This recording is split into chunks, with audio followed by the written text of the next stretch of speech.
Hey guys, this is Justin back with an engineer's perspective, and today I'm going to be talking about two steels. We've got VG-10 here in my left hand in the form of a Tojiro DP Santoku 170 millimeter, and we've got AUS-10 over here in a Kikuichi 150 millimeter petty. The reason why I wanted to draw this comparison a little bit is because to me they're very similar, and after getting the Kikuichi, I started to wonder if maybe the better default stainless Japanese steel isn't AUS-10.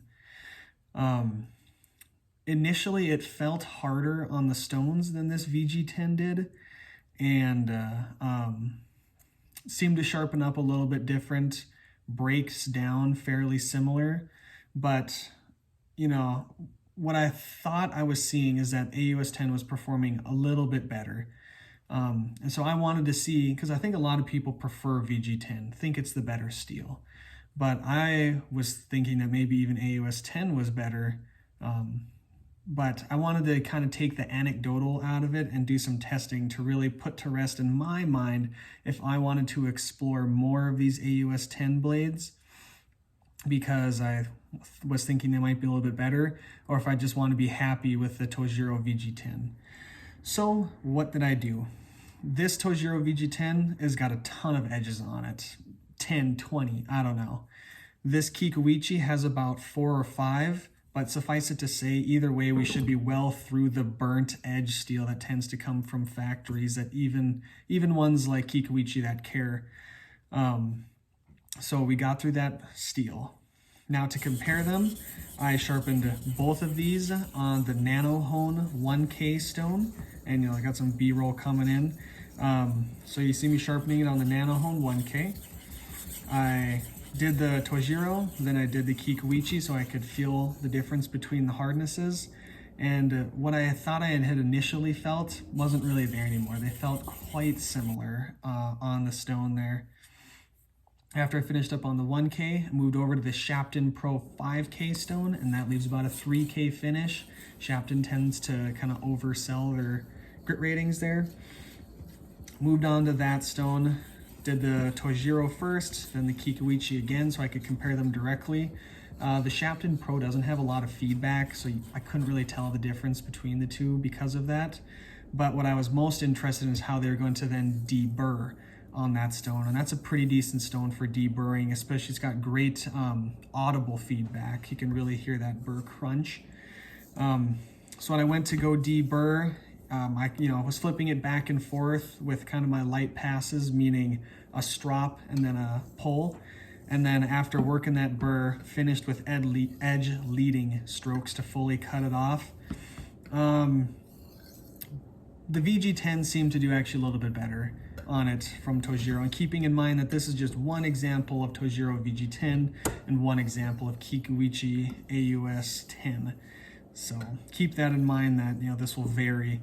But the VG-10 came off a little bit cleaner than the AUS-10, but pretty close. Honestly, in sharpening these two, I don't think anyone that isn't very knowledgeable and doing it side by side would notice a difference. But if you made me choose one in terms of the sharpening, I might slightly prefer the Tojiro VG-10. I will say I have a few other of these Tojiros and VG-10. This is the best one out of the bunch, so keep that in mind that this is like the best case scenario. That's anecdotal, but for this particular comparison. So sharpen those up off the 5K with edge leading strokes. Then I best tested that edge. So here's the interesting part is under the microscope and on my 3-finger test, the VG-10 looked better. But on the best tester, the Kikuichi had an average of 175 bests, and the Tojiro had an average of 223. So neither of those are good score. Well, they're decent scores, but they're not that great. Never get good scores edge leading. I then did 3 passes per side on a 1 micron diamond leather strop. That brought the average for the Kikuichi down to 157 and the Tojiro down to 190.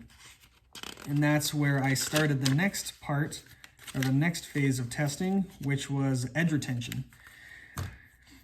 So I then taped off 1-inch sections on both of these blades. Oh, and I also took a picture of the edge so you can see what they look like before testing. Actually, I believe that's before stropping either. So that's what they look like before testing. I taped off a 1-inch section, and then I went ahead and cut cardboard, doing mostly a push cut, but a little bit of back and forth, trying to make that even wear over the whole inch section there. So I did about 10 feet with the Tojiro, 10 with the Kikuichi, then I best tested those. And that came out, well, I'll show you the chart. Best tested those. Then I did 10 more feet, best tested both of them again. And then I did like 20 more feet once again after that, and best tested that final score. Basically, I didn't see much of a difference, and not enough to be conclusive. So to kind of speed up the process, I've got 3/4 inch Manila rope, and that stuff is really, really harsh. So I removed the tape and I marked out the 1-inch section on the blades, and I did 2 cuts through that 3/4 inch Manila rope with both of the blades, and then I best tested those as well. The results of that are here on this chart. So as you can see, the orange line is the Tojiro best scores, and the blue line is the Kikuichi. They're basically the same. Just so I could fit these both on the same chart, I put the Manila rope score on here, and I kind of did the equivalent cardboard cutting footage for the rope. So I kind of converted it, but all I did was just took the data points I had and just kind of linearly extrapolated those out. So I'm not saying that these will cut 350 feet of cardboard to get a best score of 350. That's not what I'm saying. Just the point of this test is AUS-10 versus VG-10. And what we see is that between the Tojiro and the Kikuichi, there is no difference. Statistically speaking, there is no difference. Non-statistically speaking, just anecdotally, sharpening, not really a difference. In use on the cutting board, I haven't noticed a huge difference. They're basically the same. So there you go. That's interesting, I think. So that has saved me from buying more AUS-10 knives. Not that I think that AUS-10 is bad. I think AUS-10 is a great steel, but by doing this test up front, I don't need to learn about AUS-10 by buying a bunch more knives. I can take a very good educated guess here. I do really like this Kikuichi. I like the AUS-10. I think it performs well. I like the grinds on the Kikuichi, but honestly, I much prefer clad knives when I can get them, just because I'm not afraid to sharpen this Tojiro over and over and over again, because I know that I can thin it out super easy and bring back that good geometry. With the Kikuichi being a mono steel knife, you don't have quite that same luxury. You can thin it out, but it is going to be significantly more difficult, even though this steel is 60, probably about 60 to 59 to 60 Rockwell. It's going to be much more difficult than on the Tojiro, where they've got totally unhardened stainless cladding there. But all things being equal, if I had 2 clad knives and you said, Justin, do you want the VG-10 or do you want the AUS-10? I would say whoever has a higher quality heat treat, that's who I would pick. The chemistries are close enough for my personal taste. Now, as far as your tastes, I want to kind of leave you with these few notes in terms of picking between the two. VG-10, its composition lends me to believe that it would have, versus AUS-10, would have a little bit higher carbide volume than AUS-10 will have, and more chromium carbides to boot. So I would expect that AUS-10 would be tougher than VG-10 at the same hardness.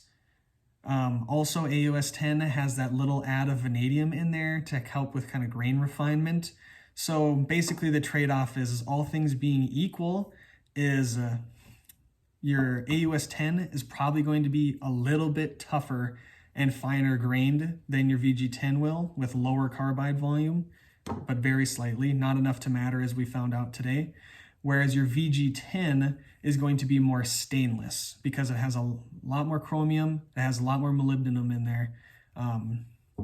So that is what I would base it on, is the heat treats that are being done on them, and how stainless do you want it to be. If you want it to be basically maintenance-free stainless, VG-10. If you want it to be, you never have to worry about it, but you can't leave it with tomato juice and water on it for 2 days, stainless, then AUS-10 might be the slight edge. So stainless versus toughness, that's what it comes down to. But in terms of actual performance in cutting, they're pretty much the same. So that's all I've got for you. Thank you for watching. Have a good one. Bye.